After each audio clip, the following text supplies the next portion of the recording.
Thank you, Manfred, for that introduction. First, let me just say a word of apology in advance. I'm under sedation because unfortunately I have not the Mexican flu, I can assure you, but I have some, according to my doctor, allergy that he can't identify. Apparently quite a number of people get it at this time of year. So hopefully this won't affect my talk, but I'm just giving you an advance warning. I'm grateful to Manfred for having invited me here and in a way forced me to come back to a subject that I thought I had put behind me after the rather grueling experience of spending 2 years in contact of one form or another with Vatican officials and in examining the documents then available from the Vatican with regard to the Second World War. Today, in the time available to me, I'm going to try and deal with 3 topics.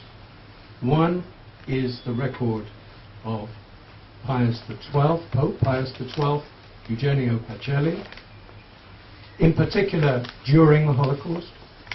Secondly, the lesser-known story, about which we don't have full documentation at all, regarding in particular the immediate post-war period and his activities.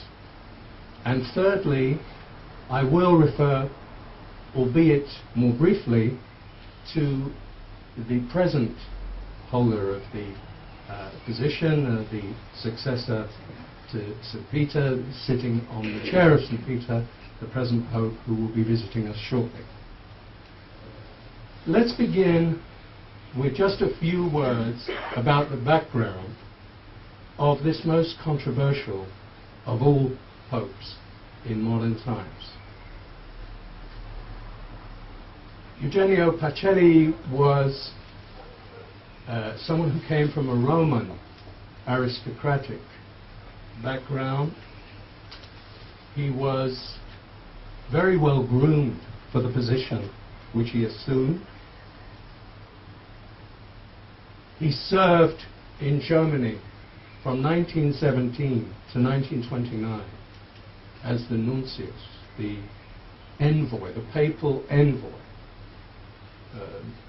and therefore knew Germany extremely well, was completely fluent in the German language, had a great love of the German people, of German culture, German music.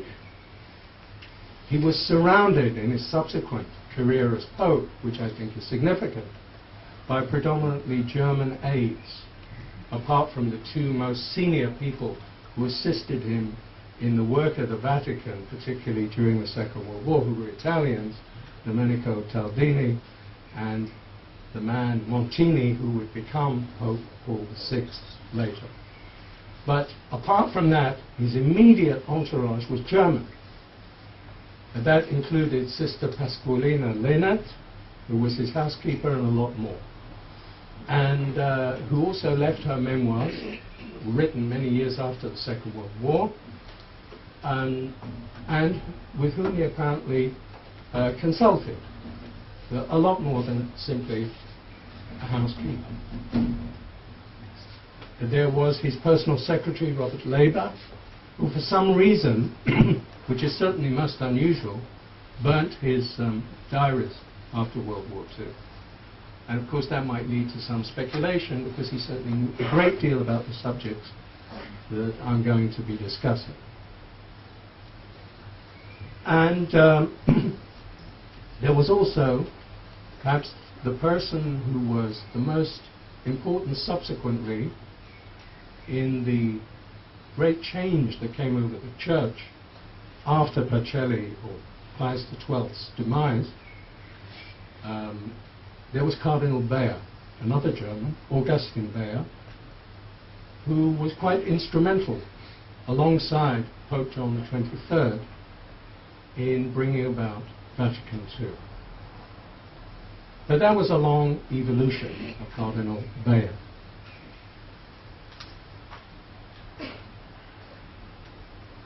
As nuncio in Germany, Pacelli of course, observed what was going on in the Weimar Republic. John Cornwell, in his problematic book, in my view, Hitler's Pope, a very misleading title, in my view, completely wrong, nevertheless does point out that in 1917, when he began his service, 1917 to 19, in Munich, in southern Germany, Pacelli had probably the most traumatic experience of his whole life.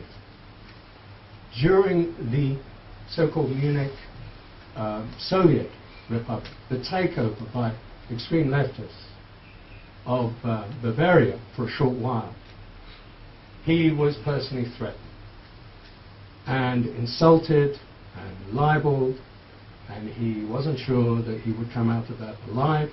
Cornwell concluded from this, again I have to say in my view wrongly, that Pacelli was an anti-Semite because of a report which he didn't actually write, but which he certainly knew about and signed on to, in which the communists who threatened him were depicted as emigres from the East and very Jewish at that. And Jews were very much involved in the leadership of the Munich communist takeover. There were actually two different ones, but I won't go into that. I accept this was a traumatic event. I also accept that it's very probable for Catholics of that generation, and especially those who went through the period after 1917, the 1920s and 30s, to link Jews with communism, revolutionary subversion, and so on. However, I think the evidence to conclude that Pacelli was an anti-Semite at that time is not, at this stage anyway, convincing. I think he held the typical anti-Jewish prejudices of traditionalist Catholics. And he was very conservative, very traditionalist, probably the most conservative pope since Pius IX in the 19th century, who was beatified, if you may remember, in the year 2000, and certainly as conservative, if not more so, than the present incumbent of the Holy See. So I would say, yes, Pacelli was anti-Judaism and anti-Jewish in a very traditionalist sense. Of course he believed that the Jews killed Christ. But he was no racist. The evidence on that point is, I would say, overwhelming. Part of the anger of Catholics today about the way that Pius XII is presented derives from the fact that they feel that this has been overlooked. I don't think it's been overlooked. It's been known for a long time. Some documents will come out which will probably strengthen the image that Pacelli in the 1920s already saw in quite a far-sighted way that Hitler, even in the early stages of his movement in Bavaria, because it began and spread in Bavaria where he was situated, he saw it emerge, that he was very much opposed to it. He was not opposed to it because of any sympathy for Jews. I don't think that was on his horizon at all. He was opposed to it because he understood that this movement, despite its pretensions at that point to a kind of positive Christianity, that this was just a facade, and that it was profoundly anti-Christian and even dangerous. Dangerous to German Catholicism. And it is a fact, we need to remember, that up till 1933, the German Catholics, represented by a powerful political party, the Centre Party, the Zentrumspartei, this party was resistant to Nazism. And it was essential for the Nazis, when they came to power, to remove it. Now here an accusation has been made against Pacelli, which is probably correct,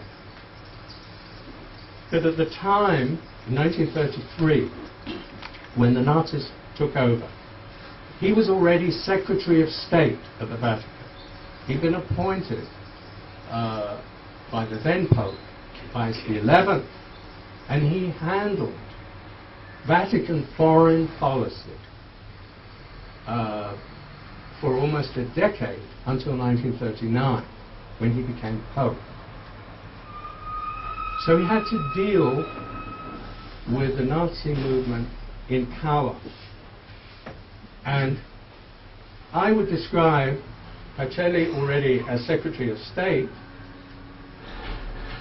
as a kind of fetishist when it came to the issue of concordats, which is one of the diplomatic means, one of the fundamental means employed by the Vatican in foreign policy to protect the position of the institutional church in its dealings with foreign states. And he believed that by signing a concordat with Hitler, he was doing just that. This has led to a lot of criticism. Again, I think some of the criticism is justified. I wouldn't go as far as Cornwall in saying this was, as it were, the original sin of Pacelli's political activity. But he greatly exaggerated, long after it became visible, the effectiveness of this concordat, which was not ever truly respected by the Nazi regime. Perhaps it somewhat limited their actions, which might have been more drastic against German Catholics. But after World War II, Pacelli insisted that this concordat should be respected post-World War II, down to the last iota, because he considered it a great achievement. Then we come to a point which is frequently brought up in the polemics around Pius XII today, used mainly by apologists of Pius XII. Namely, that a number of Jews have been very vocal in defending this Pope. Frequently it is pointed out that immediately after the Holocaust, after 1945, all kinds of tributes flowed into the Vatican from prominent Jewish personalities, from the World Jewish Congress, other Jewish organizations, people who felt they owed their lives to Pius XII's intervention. And continually these testimonies are brought up as if they are the defining word about the image of Pius XII that the Vatican wishes to project in order to justify his beatification, namely that he was a great rescuer of Jews.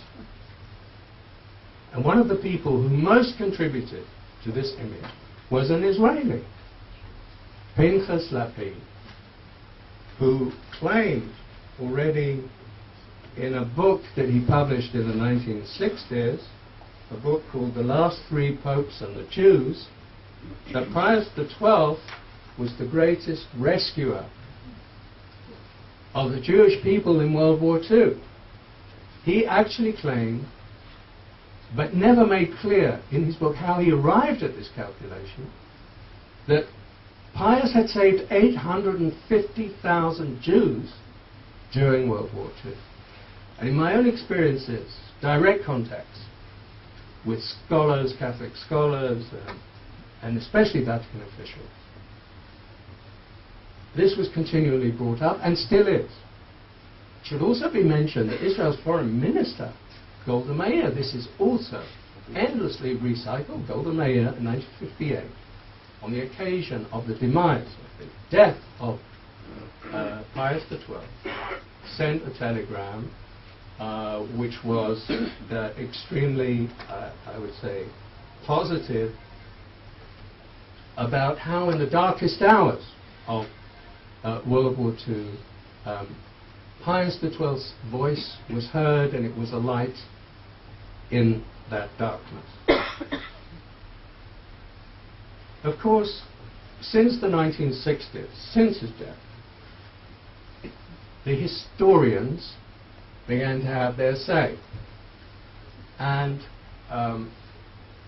remember, the 1960s, it cannot be an accident that the first highly critical voices of his actions or non-action in World War II began at that time. If we examine the political and international context, between 1958 and 63, in the short papacy of John the 23rd, probably the greatest theological and political revolution in the history of the Vatican, which, as you know, goes back a very, very long time. I mean, we could go back to St. Peter, if we think of him as the first pope, which would mean that the first pope was a Jew, which is an interesting thought. But so a Christian. he was a Jew originally, right? A fisherman from the Galilee. So if we go back that far, I don't think there was as important an event since perhaps the crucifixion of Jesus than Vatican II, in respect certainly to the Jewish people. So we have to realize that this old man, John the 23rd, who was probably picked because they thought, how long can he last, how much damage can he do? He carried out this aggiornamento, which was a revolution, by initiating Vatican II and by removing in effect the charge of deicide from the Jewish people.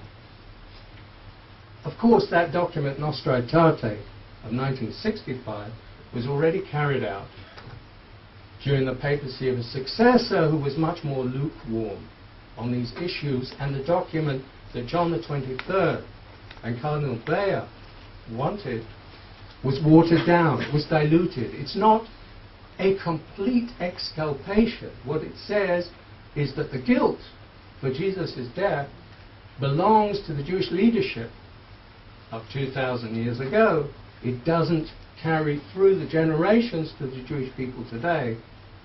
So it's not a total zikui, you know. But nevertheless, it lifted the charge of deicide. And from that point on, it has been a vital tool that has been extended by the Vatican itself against Catholic anti-Semitism, which we must never forget was the most powerful and extensive, pervasive form of hostility to Jews, theologically anchored and practically carried out until the 20th century. So this has been a major achievement of the post-war world of the last 40 years or so. And in my view, and this is certainly an argument of weight against Pius XII, in the face of some not unimportant arguments of his defenders, that this could never have been carried out under his papacy. No way. And just to give you one example, one of the Jews who played an important part in bringing about that change of the 1960s was the French Jewish writer Jules Isaac, who already in 1949 had published a book about Jesus and l'enseignement du mépris, the teaching of contempt. And Jules Isaac requested and received an audience from Pius XII after World War II in 1949. but could not persuade him to undertake a campaign, and this is after the Shoah is now fully known, the extent, to undertake a campaign against anti-Semitism and to revise fundamental Christian theological teachings. He describes Pius XII quite sympathetically. He says he listened. He wasn't indifferent, but he wasn't ready to do it. And when Jules Isaac had his second audience 10 years later with John the 23rd, instantly he picked up on all the points that Jules Isaac had brought about, had brought to his attention, and acted on. So this is a highly significant difference. In the 60s, a number of books that were critical of Pius emerged. They were influenced to some extent by the event which always sets present-day Catholics on edge, and I can understand it. The Play, written by Rolf Hochhuth, a German Protestant, in 1963, which was shown around the world, caused enormous waves. Der Stellvertreter, the deputy, the vicar of Christ, the portrait of Pius is devastating and a caricature. Basically, he's presented as a cold-hearted, even money-grubbing individual, totally indifferent to the fate of the Jews, more concerned about his shares.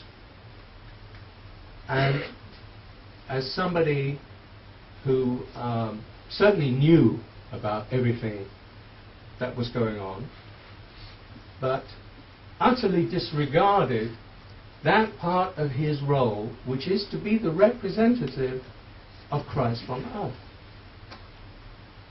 In the wake of that, and irrespective of whether individual historians were directly affected by the play, the attitude is more and more critical. Some of the historians are Jewish. One of the first was Saul Friedlander, who wrote his first book on the subject, using German documents. This was before the Vatican published its own documentation. There was Gunther Levy, 1964.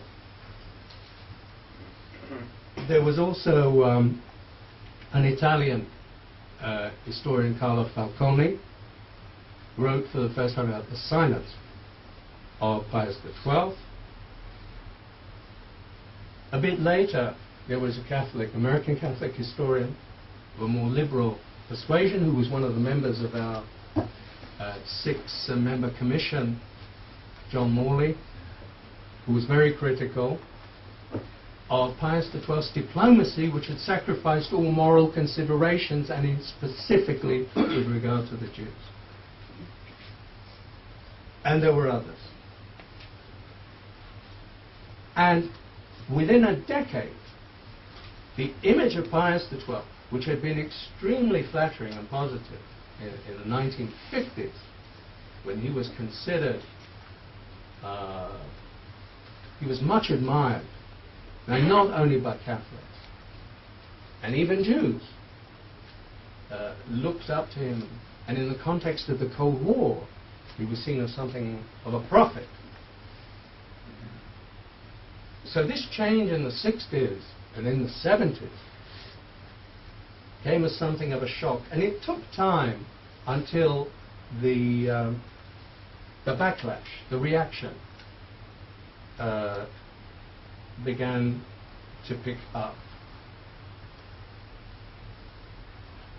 One of the most important works, which I would say assumes a middle ground, but is still rather more critical than positive about Pius XII, is by an Italian historian in the year 2000, who wrote about the dilemmas and the silence of Pius XII, Giovanni Micoli from Trieste. But such a position is not acceptable to the Vatican, even though he's a church historian and thoroughly familiar with all the documentation. In the last few years there's been a spate of books.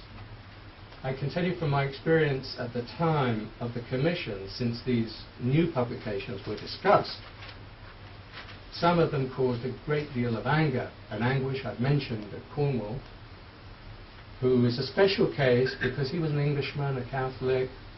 He was given access to some of the dossier accumulated by the prime defender of Pius XII in the Vatican, a German Jesuit called Father Peter Gumpel, born in 1923, claims to be from an aristocratic German family, anti-Nazi, persecuted by the Germans.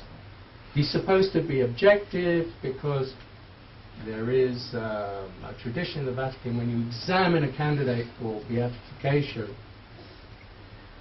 you have to write a positio, a very, very well documented dossier. I believe there are 8 volumes already accumulated, over 100 witnesses who knew Pius XII who have testified.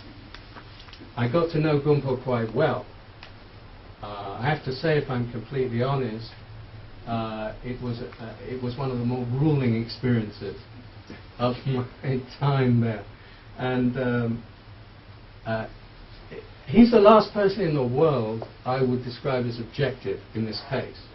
He certainly knows an enormous amount. Possibly he does know more than any other single person regarding the documentation that exists concerning Pius XII. But he is, I think it would be fair to say, he is a pious groupie. He is in love with Pius XII. He doesn't deny it. He thinks this man can do no wrong, did no wrong. He was a saint. He was a hero.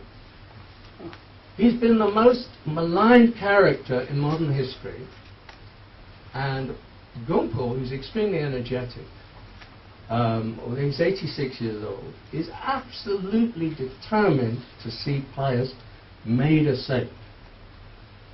Gumpel is extremely conservative. I think he probably has the ear of the present Pope.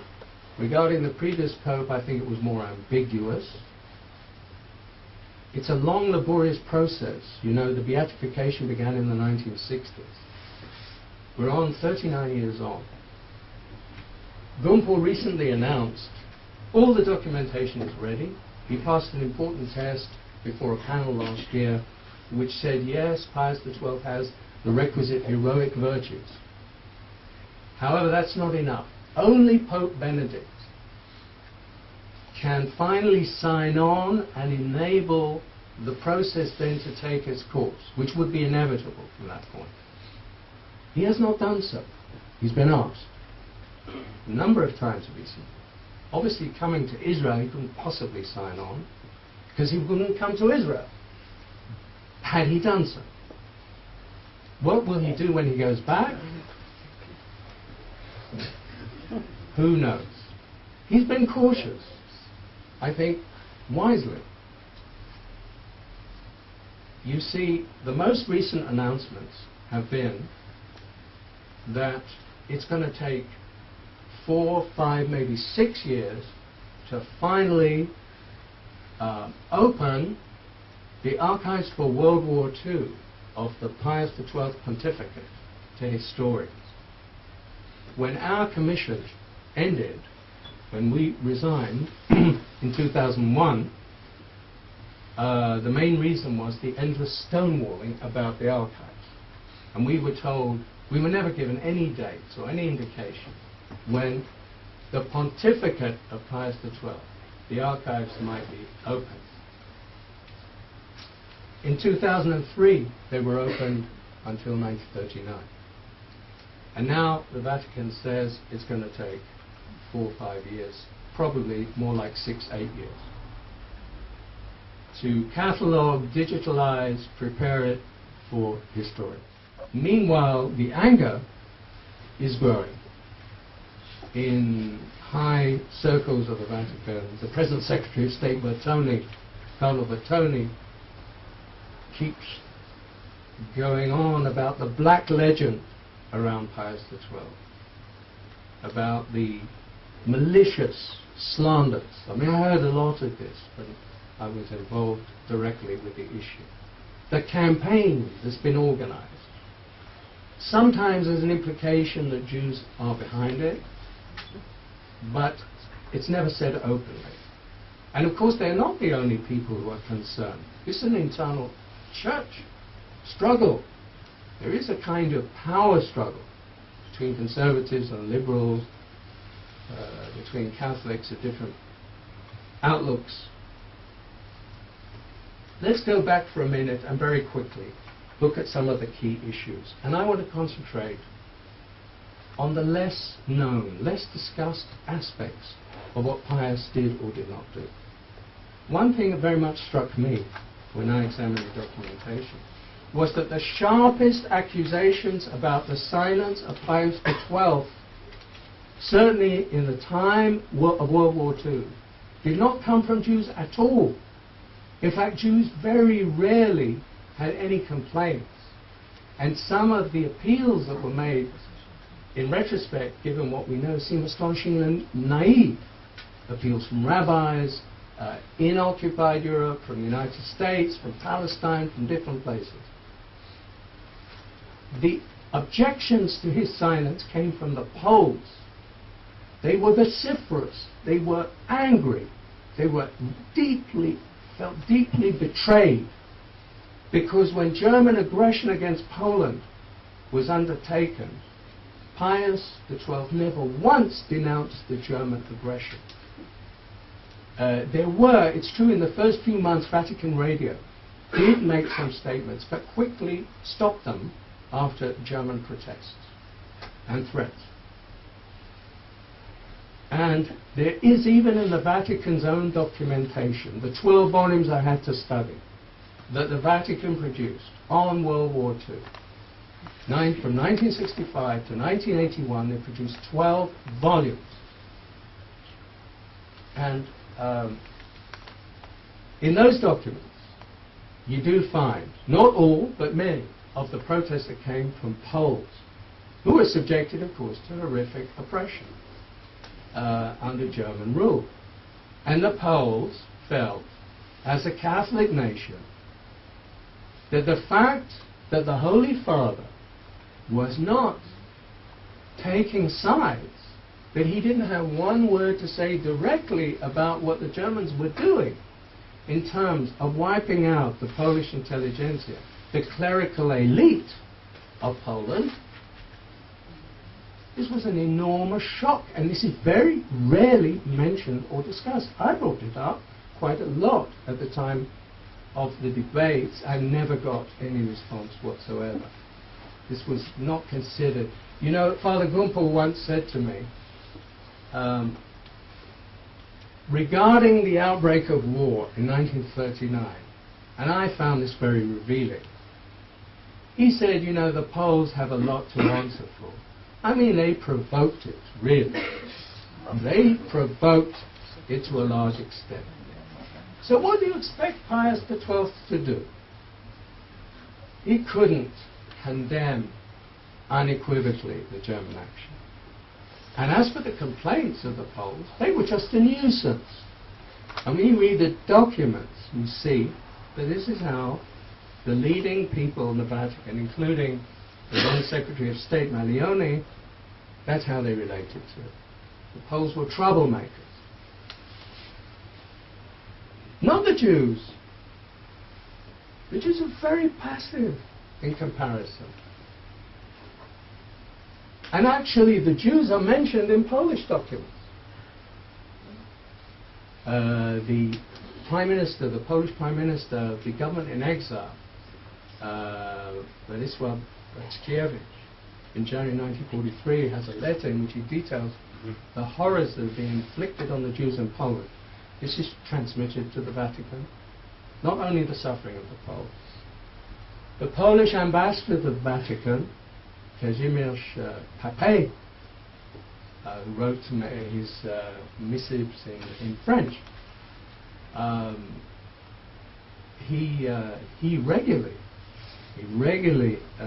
dealt with the issue of the fate of the Jews. So this, when it comes to the silence, and you hear the contempt today with which Vatican officials talk about this so-called silence that is attributed to the Pope, I think we should also bring into the equation the real silence with regard to the fate of perhaps the most Catholic nation in Europe, the Poles. Because I think in the so-called neutrality of Pius XII, he took sides. Because the aggressors were clearly the Germans, and they were persecuting the Polish people. And he took sides, in effect, while claiming to be neutral and above the fray.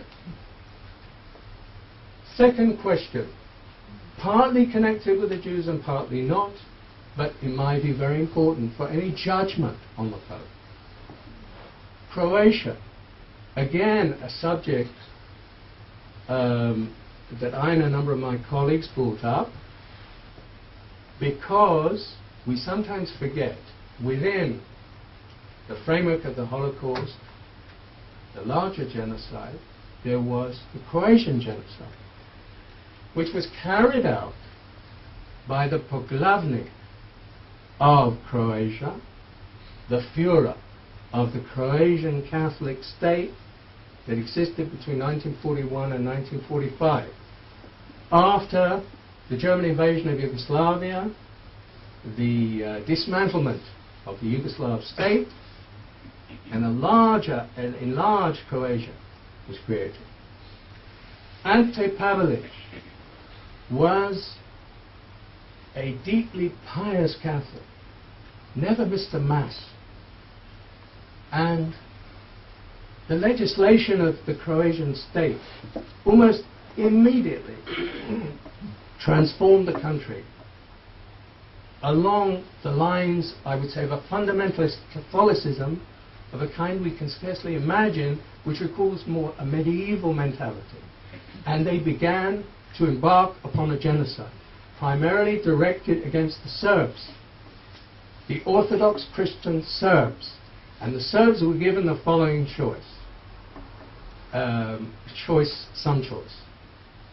They, if they did not wish to be massacred, and most estimates say about 350,000 Serbs were massacred in the most horrific manner by the Croatian Ustaše.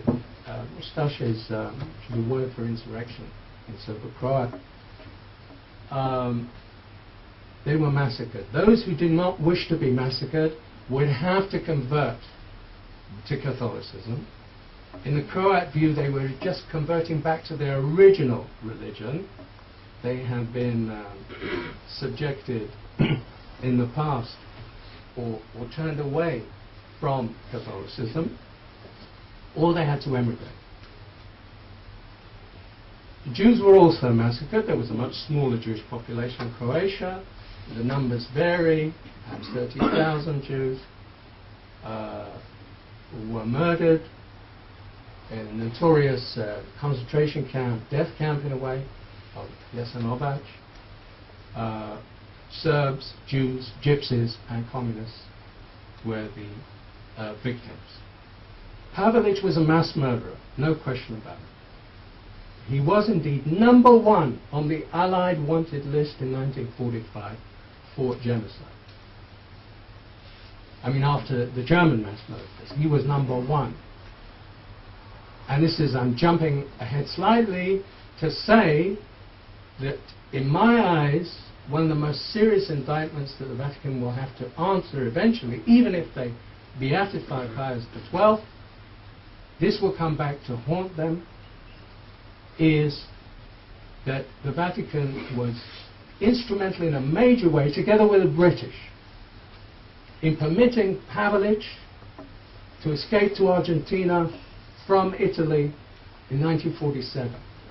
That all the evidence suggests he was hidden on Vatican-controlled properties in or outside Rome after 1945.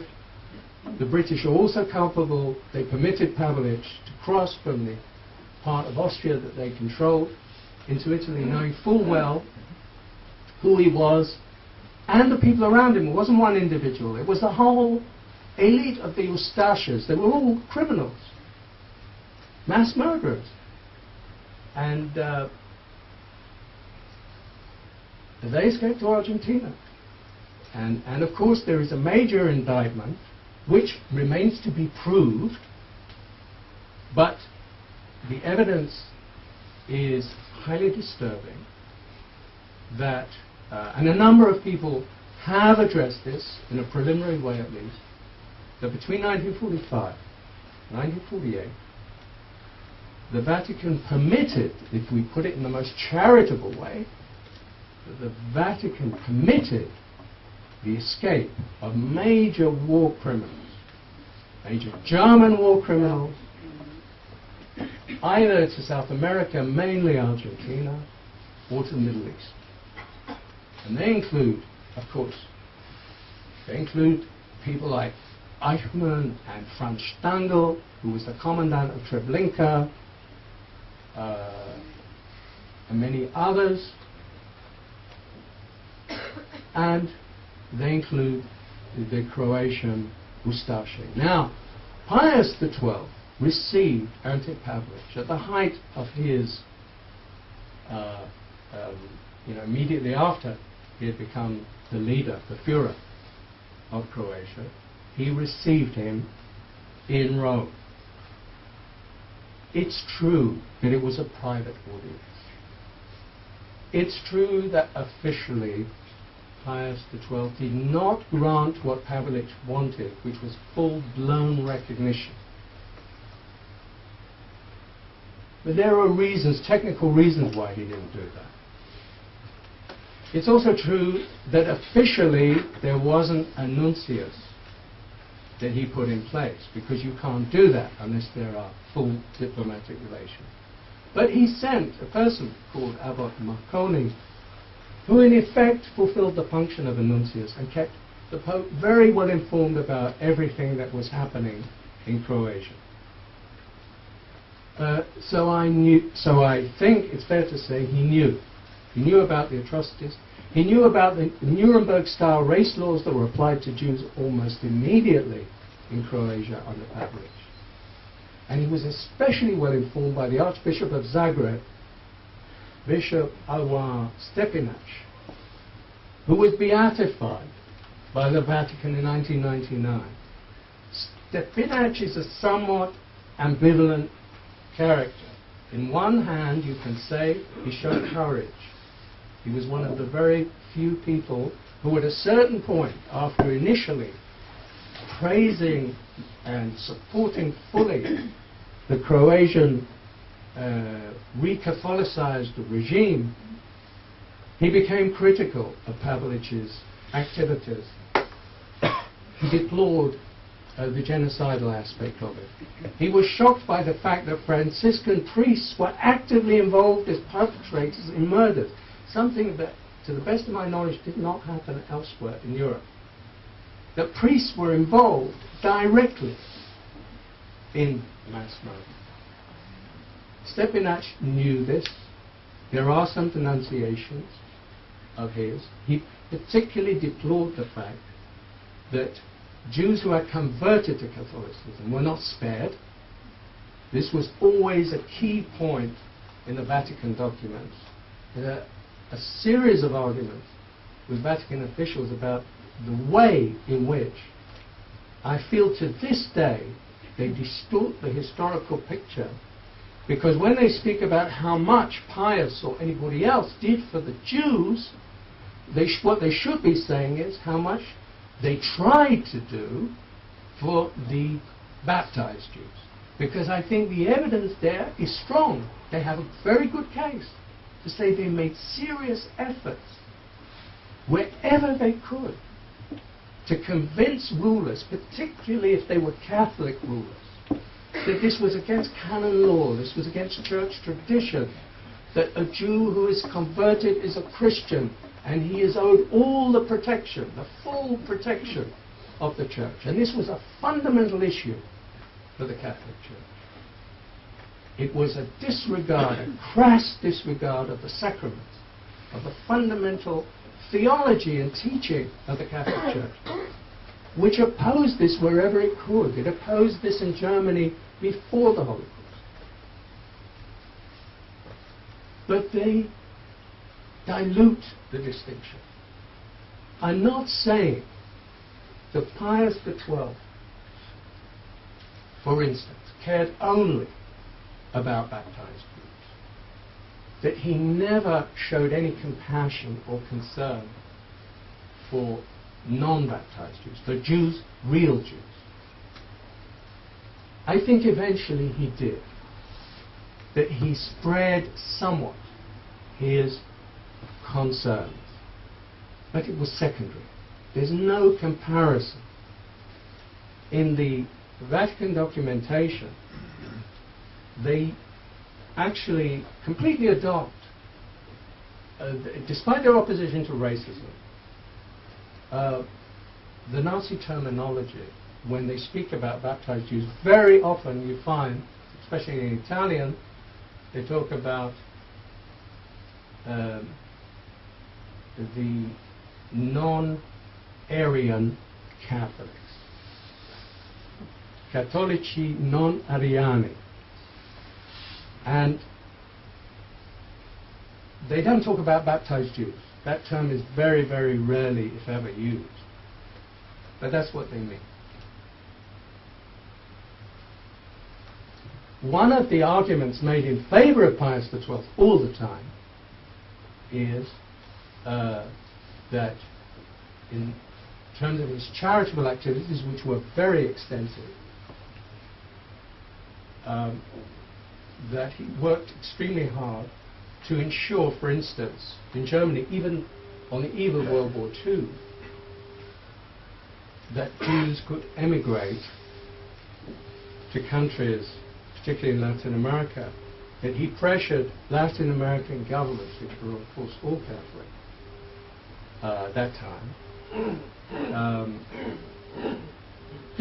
and it's true, there were a lot of interventions, but they were almost exclusively, I would say 99%, reserved for these Cattolici non Ariani. The argumentation was that these Catholic Jews had no other protection except the Holy See. And there was something in that, because the German regime, the Nazi regime, did not recognize this distinction at all between Jews and baptized Jews. And ultimately they suffered the same fate. The Jewish organizations were not prepared to provide money and help for baptized Jews either. So the Pope took this on. The Pope and his aides took this on as a special cause. But I feel it's misleading, almost dishonest, to try and suggest that this charitable help, well-meaning, and which did show compassion and was important and saved lives where it succeeded. It didn't succeed that much. Very few Latin American countries were prepared to do anything whatsoever in this respect. But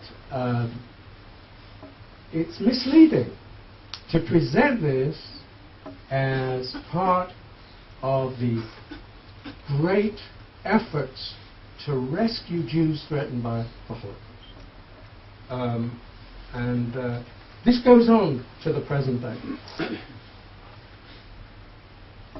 if we look at a few other specific countries, of course one can't take in the whole spectrum here, there were some areas, more positive areas, of Vatican intervention. Slovakia was one, because of the charge d'affaires, Giuseppe, I see time is moving. Borzio acted very incisively. There were at least 2 nuncios, perhaps 3, I would say, who deserve special praise for their efforts.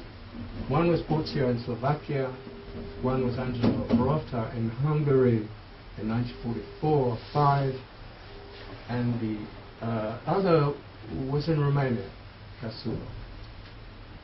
And they certainly gave very full information, exceedingly well documented, to Rome. And we know for certain that already in March 1942, Borzio's reports about the fate of Slovak Jews deported to Poland, he talks about 80,000 Slovak Jews deported, and that means death. And this is received in Rome. There's no doubt by March 1942 they had a good idea of what was beginning to happen that we now refer to as the Holocaust. By the summer of 1942, by the autumn of 1942, I think they knew beyond a doubt. And they were among the best informed people in Europe when it came to that, because of the huge network of Catholic priests in every country that were reporting to them. In fact, I suspect that outside of, let's say, British intelligence, and a bit later American intelligence, they were among the best informed people in Europe. So the argument they used to make, but they don't make it anymore, because it's been exploded, is that they can't make the argument they didn't know until very late. Their own documents demonstrate that the extent of their knowledge, of their information about the Holocaust was, in many cases, remarkable. And indeed, sometimes, I mean, Cardinal Malioni, who was Secretary of State in 1943, writes about Poland, talks about 4 million dead, which is actually more than the actual number, and he talks about gas chambers, reports about gas chambers, and he describes it as horribile. You know, it is horrible. Of course, it's not that they, they were indifferent and that they had no access to the facts. In fact, there was an Italian who was close to the Pope, who travelled in a special train. He was permitted to do this as part of his duties to the Ukraine and to Poland, who reported back to the Pope already in the late 1942 about 2 million Jews who had been killed in Poland, and large numbers in the Ukraine. Skavitsa was his name. So there are many such examples. In 1999, when we began our work, at the first meeting, there was present Gerhard Riegner, the late Gerhard Riegner, who, as you may recall, in World War II, the famous Riegner telegram, which first informed people in Washington, for instance, and in London, from Geneva, from his vantage point in Geneva, working for the World Jewish Congress. He informed them that there was a plan for a final solution of the Jewish question in Europe. This was in 1942, the August 1942. I won't go into all the delays in Washington in dealing with this and why, etc. Riegner was there. I had quite a few long talks with Riegner about the Vatican, because he was very much involved in Jewish-Christian relations, Jewish-Catholic relations. It was a matter of great importance to him. He was still upset, and he brought this out in a meeting, and I have to say the Catholic historians were affected by this, by his personal testimony. He was very upset by the fact that he had sent a detailed memorandum that he had written together with Richard Lichtheim via the nuncio in Switzerland, Bernardini, to Rome, And this document was remarkably prophetic and accurate in many respects about the scale of the murder that was taking place and the intensity of the persecution of Jews in a long list of states within Europe. And he drew particular attention to the urgent necessity for the Vatican to use its influence, which did exist, on the Catholic states and on Catholic rules, to do something about this. And Regan was upset because in the official 12-volume summary, there's only a footnote that refers to this document that was received, which is material evidence to assess how much did they know, what could they have known and done, what was proposed to them. There's a very laconic footnote which says that there was this document received which listed some of the persecutions and laws against the Jews, which is like nothing. Doesn't give the reader who doesn't know this document the remotest idea of the picture that is drawn. And it was an embarrassing moment, you know, because there was no real explanation. How come the 4 Jesuit editors of these documents had reduced this memorandum to a mere footnote? These 4 editors, I should mention, they were commissioned by Pope Paul VI. One was an American, Father Robert Graham. I'll say a word about him. Did you manage to? You did, okay, good. So, all the more. He was from California, Irish-American, lived in Rome. I interviewed him in 1990. Maybe I'll be able to show you a little clip of that interview. And he's considered the Vatican's #1 expert on Pius and World War II. And his job was to totally smash the accusations of Hoffert and other historians who had been critical. There was a German and there was an Italian, Angelo Martini. They both died some years ago. And there was a Frenchman who was still alive. I don't know if he's still alive today, but he wrote a book in 2001, Pierre Blais. We had a meeting with him that he cancelled at the last minute. It was very difficult to get the meeting, and it's unfortunate. But of course he defended Still powerful Catholic Church. it. Now we have a clip of 5 minutes, Father Graham, and I'll say a word about it. The position of the still powerful Catholic Church was no less confused and ambiguous. Pope Pius XII had no illusions about the character of Nazism, but he was to make no single unequivocal public statement deploring Hitler's murderous policy towards the Jews. Pius XII saw himself as an expert diplomat, and he was. Unfortunately, nobody wanted to listen to him, least of all Hitler. But he never gave up the idea that he should be there to try. And so when the war does break out, despite his very best efforts to prevent it, he immediately adopts an attitude of neutrality. There was a time when the Pope was considered a judge of nations. Well, the Vatican, the Holy See, has gone through a lot since then, you know. The people don't want the Pope to be the judge of nations. That's passé, that's medieval. And it's rather ironic that the French, you know, who threw the Jesuits out of France and broke the concordat, when they were in need, they said, oh, the Holy Father should condemn Nazism, you know, excommunicate Hitler, or excommunicate Mussolini for that matter. And yet they were the ones who were anti-clerical, who said the Pope is clerical. He interferes too much in secular affairs. But when it suited them, they wanted the Pope to condemn, use this secular arm, this religious arm, for their secular purpose. And the British, you know, of all things, who, you know, the tradition of no popery, and who remember, you know, how Pius V, St. Pius V, you know, lost England because it excommunicated the supporters of Queen Elizabeth, you know. And they had the nerve, you say, well, the Pope should condemn, do the same thing to Hitler. did the Pope do anything for the Jews? My God, he was doing things for them right and left, and it's on the record. They know that. It's in their own Jewish organization, their own record. But it's been completely overshadowed by this debate on the silence, as if speaking out was the be-all and end-all of humanitarian or some help for the Jews. So that's an unfortunate distortion that has developed over the years. And it betrays itself when people say the Pope didn't do anything for the Jews. He did lots for the Jews.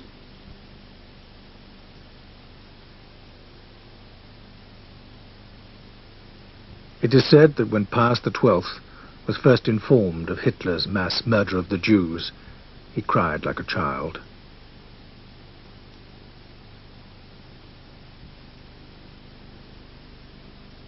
Quem scripsit Moises in lege et prophete invenimus, Iesum filium Iosef a Nazareth, et dixit ei Nathanael, a Nazareth potesta liquid boni esse. It took almost 2,000 years for Rome to lift the burden of collective guilt from the Jewish people for the death of Jesus. In October 1965, the Second Vatican Council issued a document, Nostra Aetate, in our age, which stated that the crucifixion cannot be blamed upon all the Jews then living without distinction, nor upon the Jews of today. Rome deplored the hatred, persecutions, and displays of anti-Semitism directed against the Jews at any time and from any source. But Nostra Aetate did not mention either the Holocaust or the specifically Christian legacy of anti-Semitism. The Church still described itself as the new people of God, and recalled that Jews in large numbers had rejected the gospel, and not a few had opposed its spread. Amen, amen, dico vobis, videbitis celum apertum. The gulf between Rome and Jerusalem remained, but a first bridge had been thrown across it, the cautious beginning of a new dialogue between Catholics and Jews over the abyss of centuries of persecution.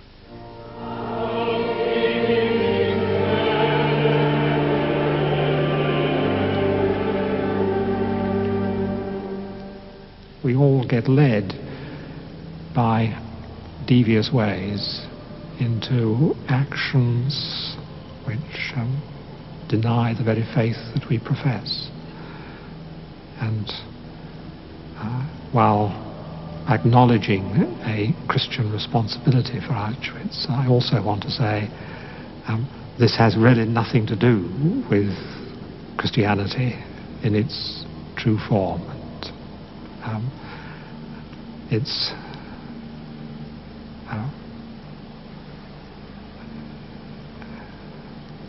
a terrible thing which stains the whole conscience of the world.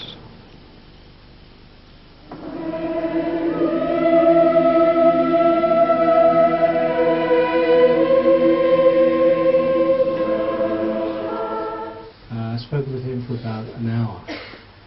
He was by far the most accessible. Actually, he was extremely extrovert, very affable, but he blew up over the question of Pius XII. We selected the mildest part of his intense anger about these accusations that had been made, that Pius XII was A, silent, B, did nothing for the Jews. Some of that you heard here. Particularly interesting was the Jewish organizations. They know that, it's in their records, and of course, if they know that and it's in their records and they don't say anything, oh, what does that mean?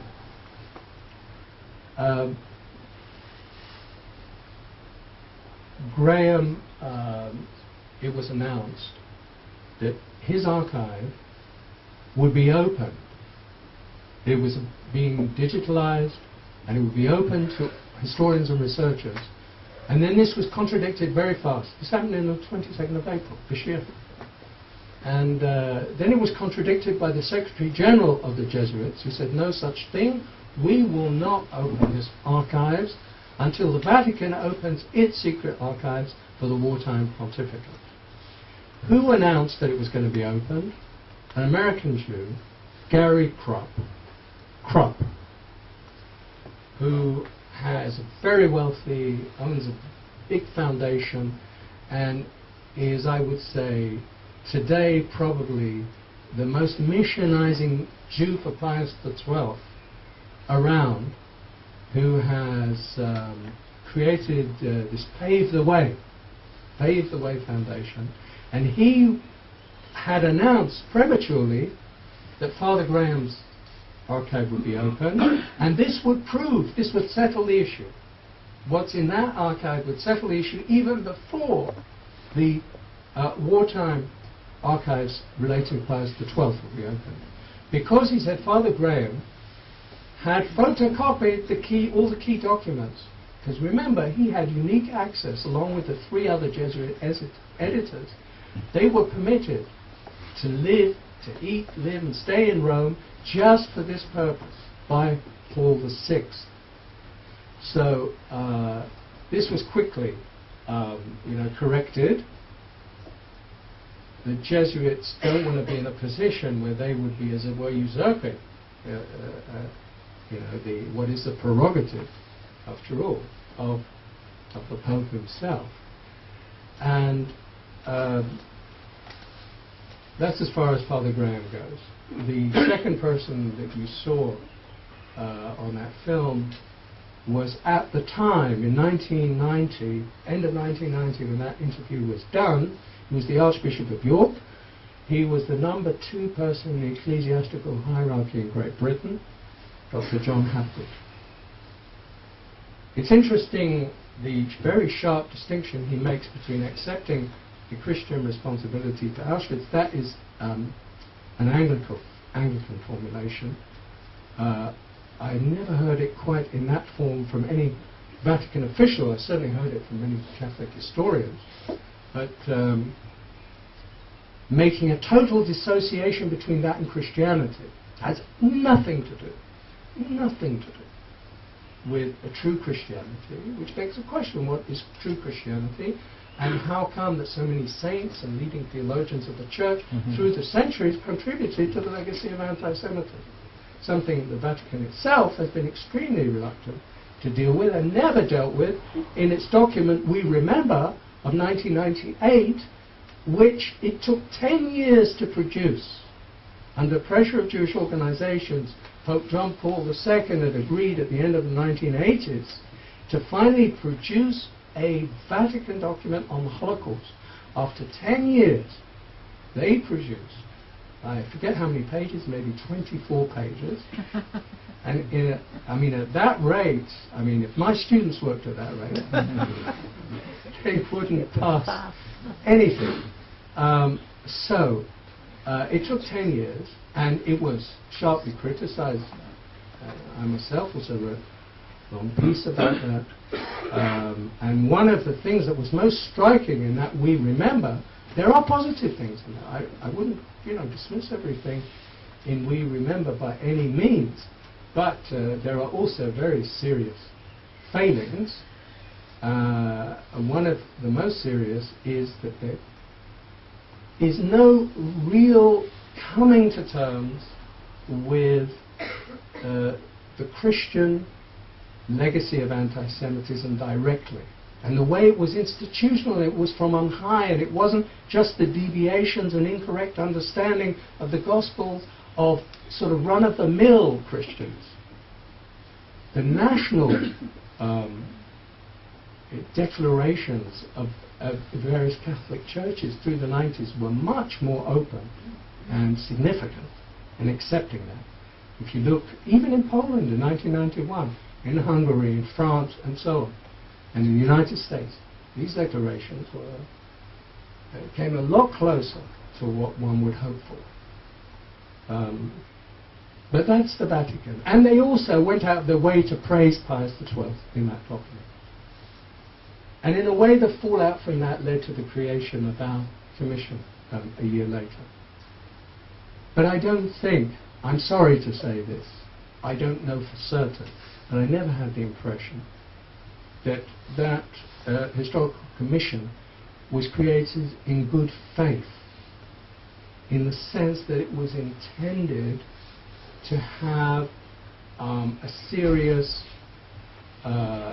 assessment beyond what the Vatican had already produced. The limits of the dialogue and the discussion were framed in such a way that it was clear no access would be permitted. Certain questions were really beyond what they wished, and I think that in that sense, unless one wished to participate ultimately in a fast, that endeavour was doomed, because the key question then, as now, remains open and uncontrolled access to serious researchers, of course, but without demanding their bona fides and their convictions. After all, people, especially historians, have to be open to what the documents tell them, and views on Pius XII may indeed change, and they might even change to a more favourable vote. But that can't be done unless there is full and free access. I want to refer to one last episode. There are many others I could have chosen from the documentation of the wartime, which is Hungary, because this was the first time, actually, that Pius XII went public. I'm not including that wartime address at the end of 1942, which is often referred to by apologists of Pius, where he does mention, without mentioning the Jews specifically, it's clear that he does mean them, all the people who are unjustly persecuted and made to suffer because of their race. And he talks about hundreds of thousands, which is, of course, a very low estimate at that time, end of 1942, and he knew that the numbers were far larger. That's what he permitted himself in a broadcast around Christmas in 1942. I listened to that broadcast, the original. I wanted to catch something of the flavour of it, and the actual transcript is about 26 pages. Pope Pius XII, and this was the only time until 1944 in Hungary that he ever referred publicly to the fate of the Jews. 27 words, 2 sentences in this elocution. And yes, if that is a resounding and emphatic, protest, then I really don't know what public protest amounts to. I'm taking into account the difficulties. It's very hard to judge a person who certainly would have felt that the consequences to himself, to the church, might be momentous. Even that, those sentences were judged in Berlin. They were judged harshly because the Nazis had a preconceived view of Pius XII. But that shouldn't be used, because the Nazis considered he was a Judenpapst. That doesn't prove that he was a rescue of Jews, because they had that view from the word go. Any Catholic leader, and especially the Pope, who did not unconditionally support them for the fanatics in Berlin, he was a servant of the Jews. So that proves nothing except what the Nazis thought about their opponents. But Hungary is interesting because in July 1944, the Pope does send a telegram to the regent of Hungary, Admiral Horthy, in which you can understand, again he doesn't mention the Jews specifically, but it's clear he's referring to them, that he requests that the Hungarian ruler puts an end to the deportations which have already killed off hundreds of thousands of Hungarian Jews. Horthy stopped the deportations. But the Catholic apologists of Pius, I think quite wrongly, and all the evidence is there, I think, attribute that to Pius. I don't think there's any merit in that claim. Horthy stopped the deportations for quite other reasons. The people, there were enormous scale of protest, and especially the Americans had entered the picture. President Roosevelt, the War Refugee Board was already in action. Even the neutrals, whose record was not brilliant, to say the least, in World War II, and I'm including Switzerland and the Red Cross, which had an appalling record if you look at it overall. Sweden, they protested to Horthy. They were there too, and they saved Jews, it has to be said. These countries that had done nothing until that point acted in Hungary. Now, of course, in the case of Sweden, for instance, there was much more Wallenberg, but still, there was some action undertaken. So Pius XII joined the act.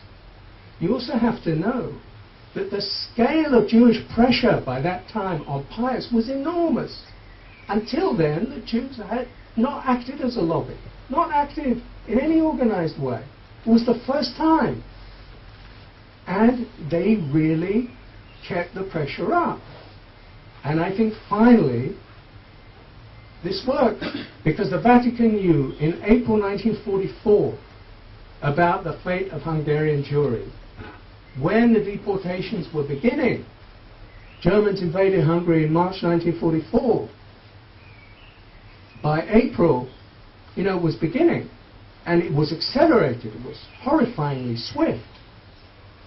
And the report from Auschwitz had reached the Vatican, called the Wilber-Wexler report. 2 young Slovak Jews escaped from Auschwitz. The story, and their information confirmed beyond doubt what was going on in Auschwitz. There could be no room for doubt. So this was known in April 1944. It was not acted on till July. That's when Pius, under all these pressures and these circumstances, said something. So that's to his credit, but let's remember what the circumstances were. And let's remember that his nuncio in Budapest was extremely energetic. I don't know if he received an award from Yad Vashem, but if he didn't, he probably deserves one. Angelo Rota, the nuncio in Budapest. He probably saved at least 15,000 Jews in Hungary at that time. And he had a fight on his hands, because at the head of the Hungarian church hierarchy were people who I think we can say were anti-Semites. Particularly Justinian, the primate of Hungary, Justinian Charitable, who in 1938, he sat in the upper house, the Hungarian parliament, approved, voted for the anti-Jewish laws that were passed in Hungary at that time. So he was very reluctant to do anything, except here and there to intervene for some baptized Jews. But Rota acted. I don't think all the credit should go to Pius XII. I also don't think that he should have that he should be disregarded. Obviously, his nuncio would not act if he felt that this would be disapproved and this would cause a negative reaction in Rome. But, as in the case of Italy, October 1943 in Rome, which is a highly controversial and critical issue now, is the Vatican is pulling out all the stops in order to show that it was in Rome, after 1,000 Roman Jews were deported to Auschwitz under the windows of the Pope, that it was his orders that opened the ecclesiastical establishments in Rome and around it, which permitted 5,000 Roman Jews to survive. Now there's a debate on this question. Where's the proof? There is no written proof, but on the other hand, you could argue that you wouldn't expect to find written proof under the special circumstances of that time. It's a very contentious issue. It's a difficult one. Susan Slicotti, whom I know and who wrote the book under his windows, is adamant that it was not Pius XII who initiated this. But I think evidence should come out. This is what the Vatican, and helped by Mr. Krupp and others, is seeking to do, and I think we have to have an open mind about that. It could it could come about that Pius XII, clandestinely and quietly, did in fact act to bring this about. The difficulty in judging that against the fact he did not protest about the 1,000 Jews who were sent to Auschwitz. He sent Cardinal Malioni. We have the protocol of the discussion before the deportation was actually implemented between Malioni and the German ambassador to Rome, to the Holy See, of Weizsäcker, the father of Richard von Weizsäcker, Ernst von Weizsäcker, high-ranking German diplomat. Extraordinary conversation, you know. Just to summarize it in a couple of words, what Malioni says, speaking for the Pope, he talks about the pain that the Holy Father feels in seeing this, you know, happening, as it were, under his very windows. He uses that expression. But he appeals to the Christian charity, humanitarian sentiments of Herr von Weizsäcker, and asks him if he couldn't try to do something. He doesn't talk about stopping the deportation, nothing concrete, but, you know, do something. And Weizsäcker tells him, the Holy See has done such a splendid job, this is my sort of paraphrase of it, the Holy See has done such a splendid job so far in navigating the ship, you know, between the different powers. What a shame it would be now to undertake actions which would, which would show that it was partisan and would offend the right. And he requests that he would be permitted not to report this information to Berlin, which Malioni accepts, that he would not report this because it might not be expedient to report it. And Malioni says something extraordinary. He says that the Holy See would not wish to be in the position that it would be obliged to make a public protest because it would not wish to do anything which would offend the German people. You know, in Italian, the construction is very passive.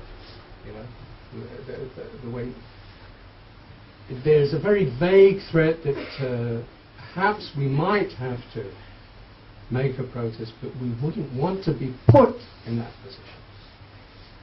And you know, this is controversial. How do you interpret this in the light of everything that was going on in Rome at that time? But there was no public protest. On the contrary, the incredible thing is a few days later, the Pope requests for the German military and police who were there that they will secure Rome because he's very worried about the possibility of an insurrection. And he in particular fears that the communists may come to power. And this, give me 5 minutes and I'll finish. And this is why I want to come to the post-war, because this is the link. The link with the post-war. The question of communism. And again, it's a little more complex than it might seem. It was sometimes argued, Saul Friedlander argued it as far back as 1963, that the main reason for Pius's silence was his fear of communism. That he felt that the Soviet Union was a more dangerous threat to the Roman Catholic Church than Nazi Germany. When you come to 1943-44, Italy is being liberated by the Allies. The communist guerrillas in North Italy killed quite a number of priests. You know, they were violent and anti-clerical, just as priests have been killed in the Spanish Civil War. And Pius, who loathed communism, was very afraid Italy would go communist. And this determined his post-war policy. Certainly in Italy, he was extremely active to prevent the communists coming to power in 1948. They won together with the socialists 31% of the vote. The Italian Communist Party was the strongest communist party in the West. So this wasn't an idle fear, but I think it was alongside the fact that Stalin was one of the victors of World War II, that the Red Army had occupied most of Eastern Europe, was right in the heart of Central Europe. This was alarming. And I think that his attitude to Nazi war criminals, the very things which I touched on, alluded to, and I'll say just very briefly a few more words about, that a lot of this was influenced by his fear that the only beneficiaries of Nuremberg-style war crimes trials that the Allies were conducting in 1945, 46, 47, until the onset of the Cold War 48, that these were damaging to the core issue. The core issue for Pius XII after the end of World War II was a strong Germany, a strong institutional church, blocking any possibility for communists to achieve power in the West. The issue of anti-Semitism entirely secondary. The result was his personal intervention, and this is, to me, is actually more shocking in some ways than his record during the Holocaust, which can be interpreted in ways somewhat more favorable to him. He gave instructions, and the German bishops, the heads of the German Catholic hierarchy, followed this, to commute everywhere was possible the sentences for war criminals. Even there were attempts to make, a sweeping, as well, end to all such trials. The commuting of sentences involved really major mass murderers. People like Otto Ollendorf, 1951, who was the head of the Einsatzgruppe that killed thousands and thousands of Jews.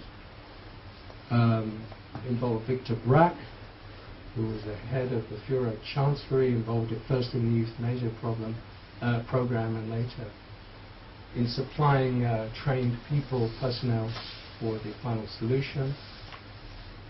There were other notorious cases. German cardinals intervened. Even people who didn't have such bad records in the Holocaust, like Cardinal Frings, very important Cardinal Archbishop. The only two bishops who opposed it, unfortunately they died by 1952, were Conrad Preissing, who was Pius XII's probably sharpest critic during World War II, on the fact that he did not speak out, and Cardinal Archbishop of Munich, Michael Thalhaber, who had a mixed record. And we could say a lot about that. But Thalhaber was very clear after 1945 about the need to fight anti-Semitism in Germany, which had not died at all. We underestimate the strength of it in the 1940s, in West Germany in particular. This was totally disregarded by Pius XII. His position was the German people are innocent, they are being persecuted. The German Catholics stood up as a man and fought and resisted Hitler. This, of course, is a grotesque, disfigurement of the record. And on that, there's a lot of documentation. What was the record of the German Catholics? And there's some shades of light, but the picture is rather dark overall. The idea they were all resistors to a man is grotesque. And this was Pius's position. And it was respected with a handful of very praiseworthy but rare examples who were not encouraged by the German Catholic hierarchy and were not encouraged by Pius XII. So that when you look at that record what happened in particular between 1945 and 1951, which was very disconcerting to the American military administration, which, at least until the Cold War, did want to prosecute. And the German Catholic Church, supported by Pius, was adamantly opposed to denazification. Full stop.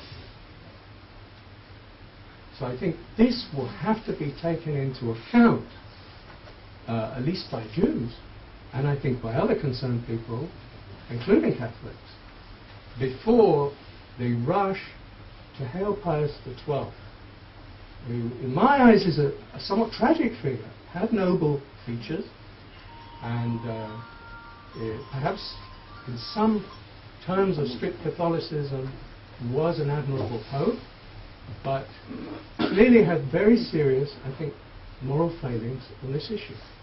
I'll stop there.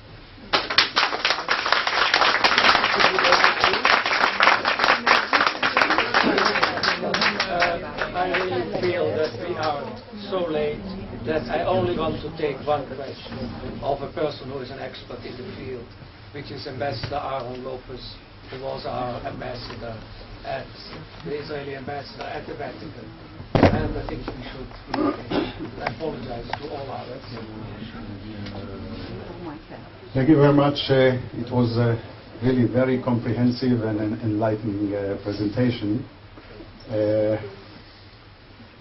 Humbly speaking, I think, as I told you before, maybe the first Israeli official that came out in public in the issue of Pius XII, when I realized that it was almost imminent that he is going to be beatified, and there was no voice, no Jewish or Israeli voice heard around. So in answering a question in a press conference that was convened for another issue, I've said that, of course, that's a prerogative of the church, but when we talk about controversial person and issue, this is different.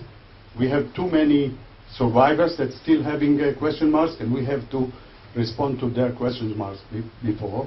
And therefore, historians should be given the opportunity to go through the material of that period and expose the... Now, the same morning, I just happened to meet the foreign minister of the Vatican, as well as Cardinal Cassidy, who was in charge of religious relations with the Jews, and I told them that, in my opinion, the turning point, I mean, Father Gumpel used to say that the turning point was Holocaust play. That until then, everybody was praising Pius XII, and since then, everything was turned over.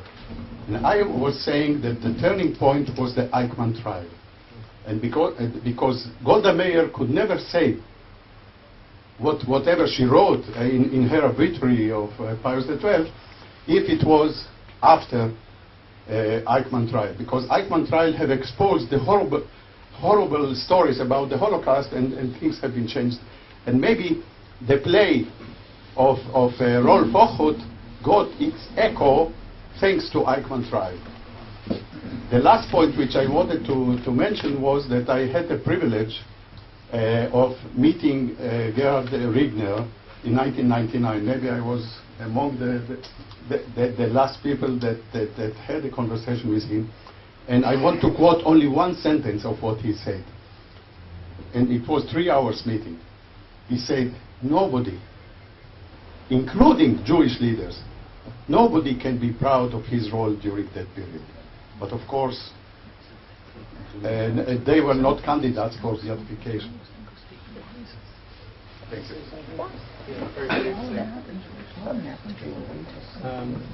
Yeah, it's very interesting what you said about the Eichmann trial. I can provide one additional element that might reinforce that. I noticed that the Eichmann trial was the first time that a number of prominent younger generation of German cardinals suddenly adopted an attitude completely different from that of their predecessors, who throughout the 1950s had dismissed out of hand any idea of a collective responsibility, of a guilt, or that the leaders of the Catholic Church should feel. And they expressed themselves at the time of the Achman trial in a very critical way.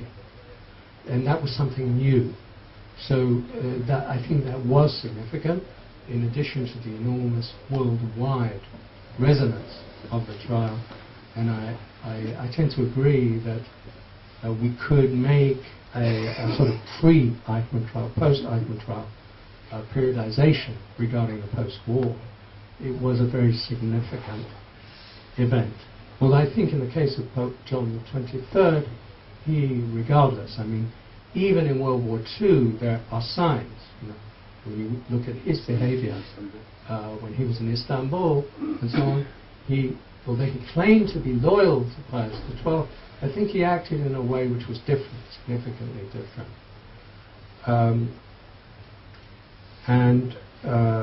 With regard to your second point, I don't actually remember, so maybe I don't need to respond to it. Do you remember what it was? I refer to Regner. Regner. Yes, Regner. What he says is true with regard to the Jewish leadership, undoubtedly. He was extremely critical of his boss, Nachman Goldman, for example. But as you rightly point out, they were not candidates for beatification. There is a difference.